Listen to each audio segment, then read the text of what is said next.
Hello, and thank you for joining the Champion Within podcast, your premier go-to spot for unlocking your winning mindset. Whether you're an athlete looking to elevate your game to the next level, a coach leading the charge, an enthusiastic parent cheering from the sidelines, or an educator molding young minds, the Champion Within podcast episodes are packed with value, sharing the tools and strategies to unlock your potential and rise to new heights. Hosted by mentor, coach, and mindset leader Kate McCauley. Let's sit back and enjoy today's episode while discovering your champion within. And now, here's Kate.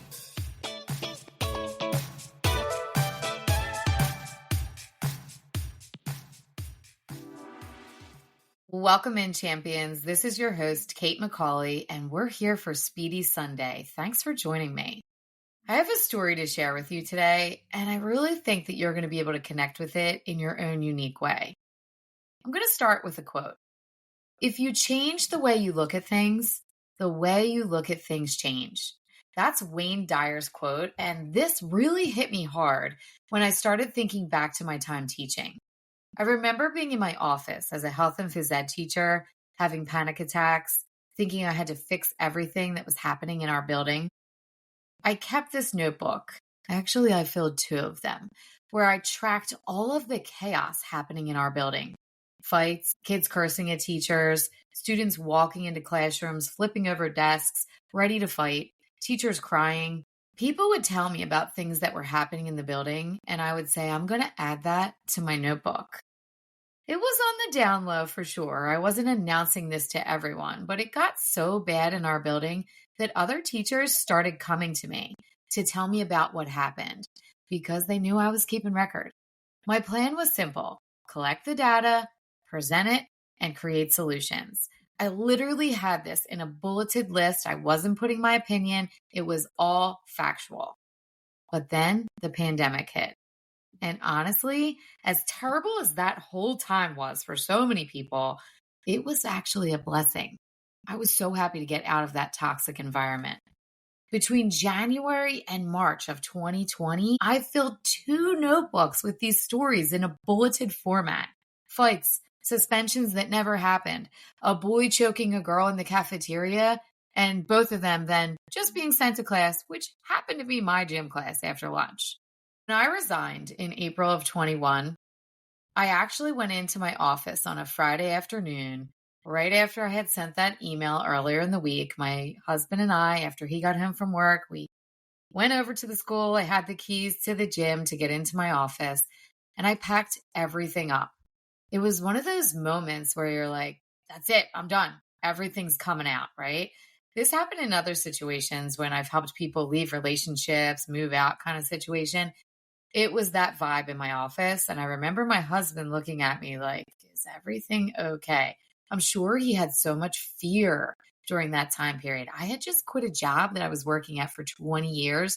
And I was pretty sure I was going to go into my business, but I wasn't exactly sure what that looked like. Let's be honest, I was throwing spaghetti at the wall. Well, I saw that notebook and I paused and he said, you good? I said, yeah, this notebook's actually a record of all the things that have been happening.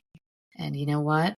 I hadn't been telling him any of these things for years. I was keeping it to myself because I didn't want him, my mom, my dad, anyone really to say to me, are you kidding me? Why are you still working there? Because what else was I supposed to do?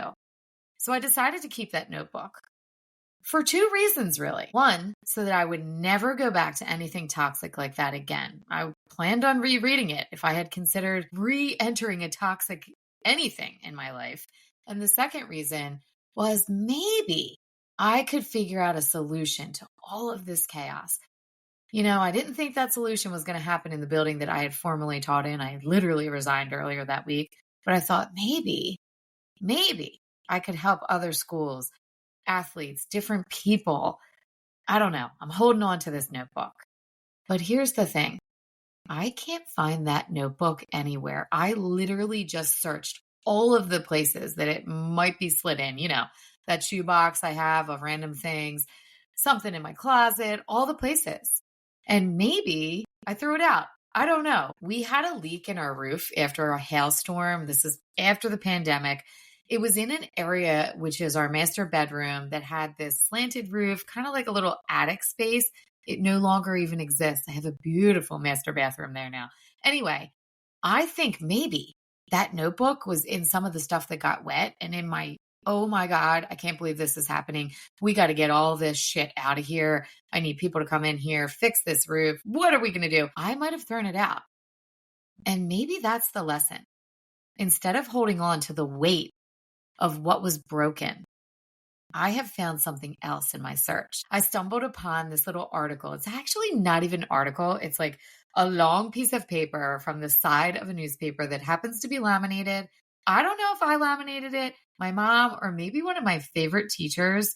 She was a first grade teacher, Mrs. Justi. She actually showed me how to use the laminator. Anyway, I don't know why this is laminated, but I found this and it's Faces of Delco. I was just 26. My age is actually in the little blurb here. Just a few years into my teaching, standing out on bus duty, I remember this happening. Someone from the newspaper, her name is Stephanie Whalen. It's on the bottom here. I didn't know who this person was, but they came up to me and asked if I would be interviewed. She had seen me all the time outside of bus duty.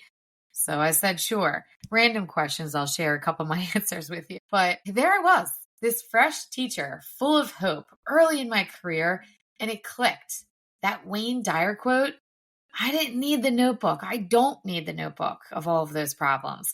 Instead, I actually needed this reminder of who I was when I started, the energy I had, the vision I carry now.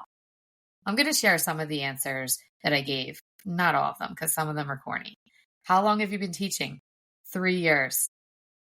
Latest accomplishment? Helping organize soup for the Super Bowl. Students from kindergarten through 8th grade are collecting soup, and they're going to donate it to a homeless shelter. What's a hero? My answer.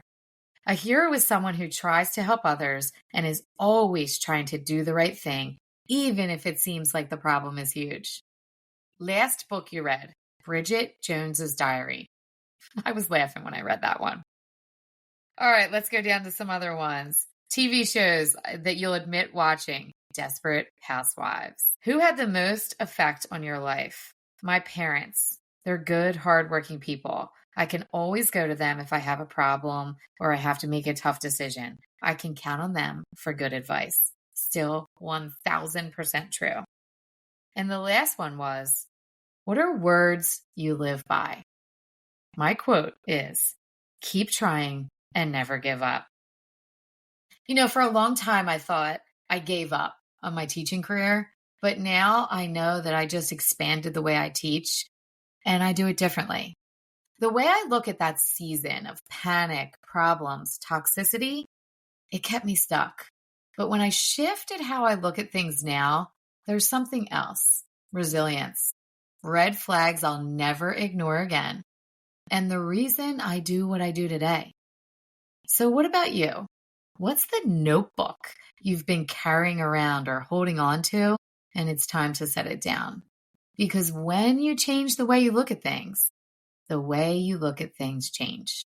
I really hope you take those questions, send me a message, tell me what you're thinking about, follow the show, and have an amazing week ahead.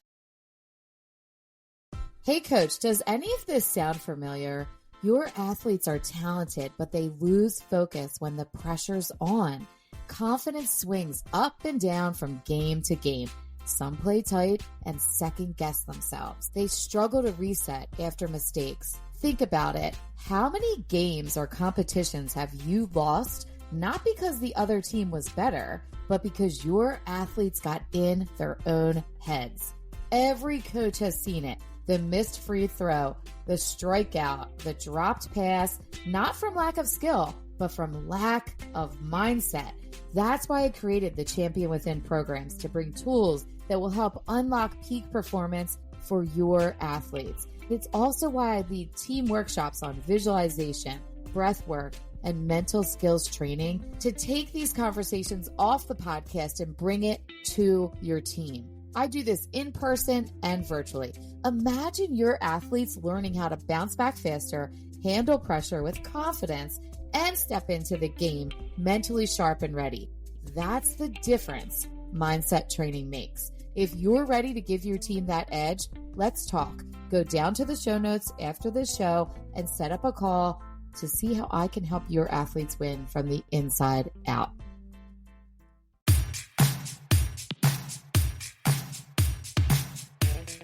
Thank you for hanging out with Kate today. And whether you're going to coach, teach, cheer from the sidelines, or hitting the field yourself, remember, mindset is everything. Don't forget to follow the show for the latest episodes, as we all need a little extra motivation, humor, and sanity in our busy lives. Now, go and unleash your champion within you, one step at a time. We're always rooting for you.